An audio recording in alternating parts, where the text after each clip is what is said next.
नमस्कार दर्शकबिन agro Chiran YouTube च्यानलमा तपाईलाई स्वागत छ। तपाईले हाम्रो च्यानललाई सब्स्क्राइब गर्नुभएको छैन भने कृपया सब्स्क्राइब गर्नु होला।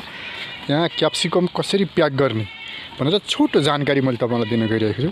सर्वप्रथम हजुरहरूले यस्तो एउटा चाहिँ बोरा लिनु होला हैन, सेतो बोरा पाइन्छ किन्नलाई। त्यसपछि यस्ता किसिमका तपाईले कार्टुन चाहिँ किनेर ल्याउनु पर्ने हुन्छ, जम्मा गर्नुपर्ने हुन्छ।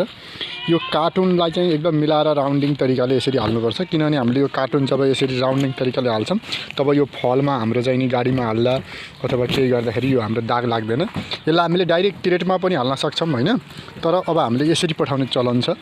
अनि त्यसपछि यसरी यो हालेर अनि यसको भोरीसम्म यसरी हालिसकेपछि अनि हाम्रो दाजुले यहाँ सिलाउनु भएको छ र यो फलाउनु भएको दाजु पनि हाम्रो चाहिँ उहाँ हुनुहुन्छ। हाम्रो दाजुको नाम हो विजयराज पराजुली।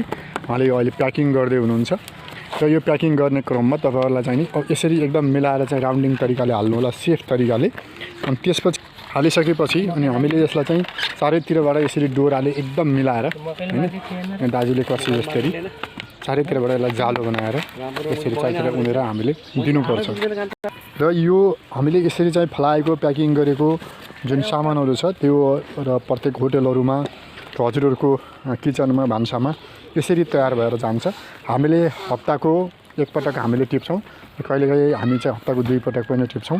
5 गट्ठामा तकरिबन 6 क्विन्टल जति हामीले चाहिँ नि यसको उत्पादन लिएका छौं।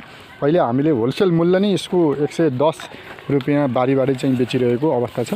र तपाईहरुले कतिमा खाइरहनु भएको छ कमेन्टमा लेख्न सक्नुहुन्छ।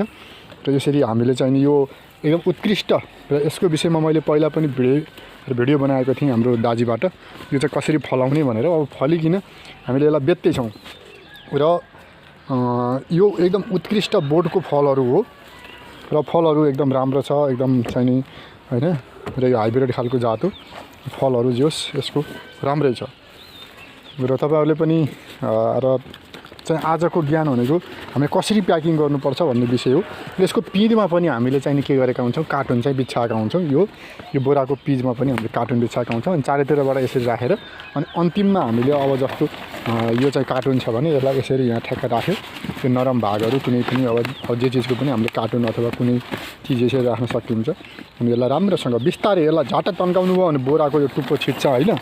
यसलाई ठिक्क तरिकाले यसरी चाहिँ हामीले चाहिँ प्याकिङ गरियो भने यो सफल तरिकाले आउँछ। र धेरै तरकारीहरू हामीले करेलाहरू भयो हैन, र अरू तरकारीहरू पनि यसरी हामीले प्याकिङ गर्छौं। तर यसलाई चाहिँ अलि विशेष ध्यान दिन्छ, किनभने यसको मूल्य न्यूनतम मूल्य पनि हामीले अहिलेसम्म बेचेको भनेको 40 रुपैयाँ किलो न्यूनतम, नत्र भने हामीले 50 रुपैयाँ माथि नै यसलाई हामीले बेचिरहेका छौं। अब अहिले तपाईको मौसम बेमौसम अब दुईटै भन्दा पनि हुन्छ यसलाई। र यो अब र यसको अभाव चाहिँ अलिकति बजारमा कम भयो भने भाव आउने कुरा हो, त्यही नै हो। र यसरी हामीले कृषकले यसरी फलाएर प्याकिङ गरेका कुराहरू नै हाम्रो घर आँगनमा आएर हामीले यसलाई खान्छौं।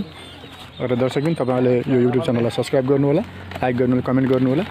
र हजुरलाई कस्तो लाग्यो यो प्याकिङ गरेको तरिका कमेन्टमा पनि लेख्नु होला भन्दै अहिले म चिरञ्जीवी ढकाल पनि बिदा हुन्छु।